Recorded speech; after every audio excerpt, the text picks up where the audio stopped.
शहर में हुई मूसलाधार बारिश के बीच जब ट्रैफिक सिग्नल ठप हो गए और सड़कों पर अफरा तफरी का माहौल बन गया, तब ट्रैफिक पुलिस हेड कांस्टेबल उज्जवल दिलीपराव दहाड़े ने अपने कर्तव्यनिष्ठा की अनूठी मिसाल पेश की। अशोक वाटिका चौक पर तेज बारिश की परवाह किए बिना उन्होंने खड़े रहकर ट्रैफिक को नियंत्रित किया। जाम में फंसी कई एम्बुलेंस को उन्होंने तुरंत रास्ता दिलवाया, जिससे मरीज समय पर बाहर निकल सके।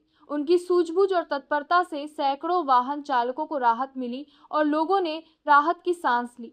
प्रथा न्यूज इंडिया इस जाबाज और कर्तव्यनिष्ठ पुलिसकर्मी उज्जवल दिलीपराव दहाड़े को दिल से सलाम करता है। संवाददाता सैयद उमेर की रिपोर्ट।